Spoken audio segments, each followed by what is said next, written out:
Good afternoon to you. I'm Fox 26 meteorologist Ramisha Shade. Here's a check of the tropics. Of course, you know you can get this update every day between about 4 to 4:30 p.m. during hurricane season, which of course doesn't end until the end of November. So we've still got a ways to go. We're getting close to the end of the second month so far, and we've already had some action. So I do want to update you on what we have going on out there for your Thursday. Let's start off in the Atlantic, and we did have 3 tropical waves out here. 2 of them kind of didn't survive. They didn't survive the path, the track across the ocean, but we do have one that is surviving. It's still not very organized at this point, but slow, gradual development is expected over the next week or so. So this tropical wave still in the eastern Atlantic, and you can see it's this broad area of showers and storms right around that X there. And notice that there's a line before you get to the area where it is expected to potentially develop. So between where the X is located and this area highlighted here, it's not expected to do much at all. So basically development shot over the next 48 hours at 0%. But as we go into the next 7 days, it is going to get past some thick Saharan dust, and it will become basically more organized. Most likely it's going to get into an area where there is a chance for more development, and that means that we do have the potential for this system to start to develop a more well-defined center of circulation, that area of low pressure, and also to become potentially another tropical depression, tropical storm, or maybe even a hurricane. Of course, we did have Dawn last week briefly become a hurricane in the north central Atlantic, but we could have our second hurricane of the Atlantic season coming up next week. So we'll be watching this closely. But bottom line is, by the time this system gets to this area here, as it gets closer to Puerto Rico, it will have about a 40% chance for developing into a tropical cyclone.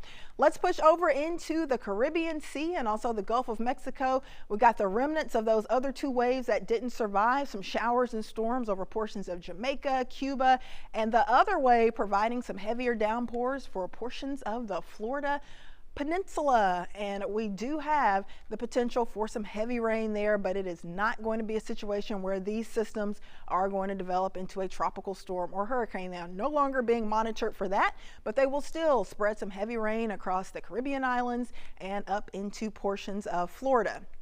What about Houston? What about Southeast Texas? Well, we've still got that big heat dome firmly in place to our north and west, so that's going to help to steer any possible action away from us. So overall, things are fairly quiet for much of the Gulf and the remainder of the Caribbean, but we do have one more system in the eastern Pacific. This one also not expected to do anything basically for the next 2 days, but over the next week, there's a 40% chance that it could develop into a tropical depression or tropical storm in the eastern Pacific. This is the area of concern. We're expecting the potential for an area of low pressure to develop here just south of Acapulco. So this is going to be south of the southwestern coast of Mexico, and it will likely drift off to the west-northwest away from the U.S. So we're not expecting it to impact land at this point, but of course we will closely monitor it to see if it does develop. We've had unusually extremely warm waters out in the Atlantic, Caribbean, and the Gulf, but of course we've been telling you about the Saharan dust over the last few weeks. Now this dust helps to pull drier air into the upper levels of the atmosphere, so that helps to kind of hinder these systems from developing. So as long as we have that dust out there, you can see a lot of it in the Gulf right now, we're going to have a lower chance for these systems to rapidly develop. But once we start to get rid of that dust, we have extremely warm waters. So those water temperatures are about 4 to 6 degrees above average across much of the Atlantic, and we've got very warm water as well for the Caribbean and for the Gulf. You can see those water temperatures well into the 80s for many spots, even around 90 degrees, very close to the southern tip of Florida. So we've got some extremely warm water, and that will act as fuel for any tropical systems that try to develop. So that means once we start to get rid of that dust over the coming weeks, we could start to see our hurricane season really get active, really get busy as those systems ramp up, get stronger, and potentially head our way. At this point, though, we've had 4 named systems so far for the Atlantic Basin. Of course, Arlene, Brett, Cindy, and most recently Dawn. But the next name on the list will be Emily. We are tracking that one tropical wave out in the eastern Atlantic. So if that one were to develop, it would be named Tropical Storm Emily or Hurricane Emily. So we'll be monitoring that closely. Of course, we've got several days to watch it because it's got to make that path, that trek all the way across the Atlantic Ocean.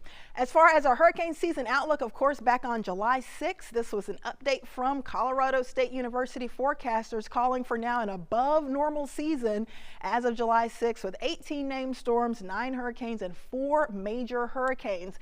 We've already had 1 hurricane, so we could potentially have about 8 more before the season is over. Of course, the peak of hurricane season hasn't even arrived yet. That would be August and especially September, and then we go all the way through the end of November. So we could still have a very busy hurricane season on our hands.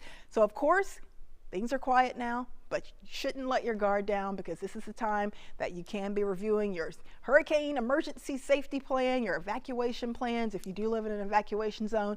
And now is a great time to download our Fox 26 weather app as well. We've got all sorts of tropical weather updates on there, forecast cones, our follow me feature, any tropical alerts, and of course you can get updates on what's happening locally. And it's all about the heat pretty much right now with just a little bit of rain mixed in.